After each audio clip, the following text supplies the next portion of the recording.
Good afternoon, guys. Happy Monday to you. Bill McMillan here with NDWX.com. This video update is brought to you by DustyTaylorPhotography.com. Fall and back to school is certainly fast approaching, so be sure to log on to DustyTaylorPhotography.com for more information about all your photo and picture needs going back to school and heading into the fall.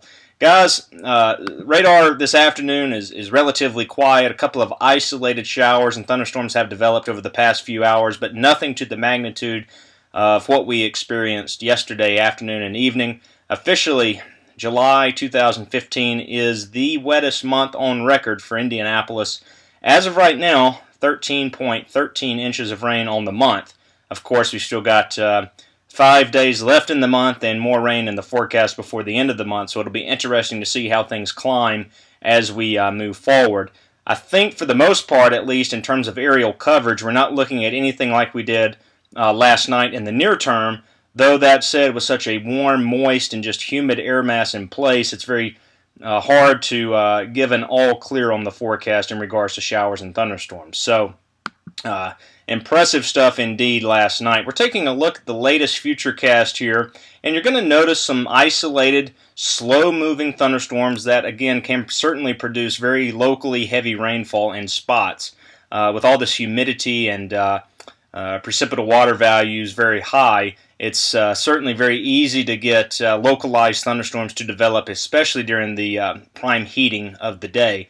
But at least in regards to any sort of widespread activity, not envisioning any of that over the course of the next 24 hours or so.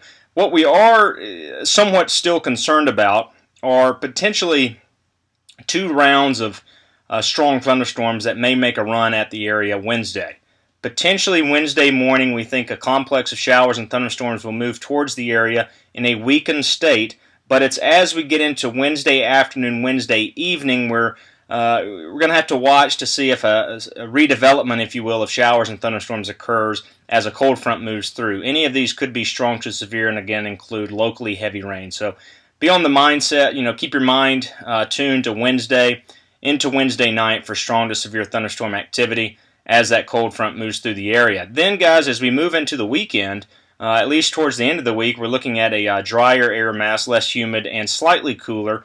But the lower humidity will certainly feel nice as high pressure builds in here, courtesy of the GFS. This is valid Thursday evening. Fast forward this into the weekend. We may want to include mention of an isolated to widely scattered shower or thunderstorm Saturday. The big story, though, as we move forward over the course of the next week to 10 days is going to be what we still think is a big blast of cool air that moves in here shortly after that August 3rd time frame. And we're going to take a look at the latest GFS ensembles and put this into motion. And really, this is valid August 1st.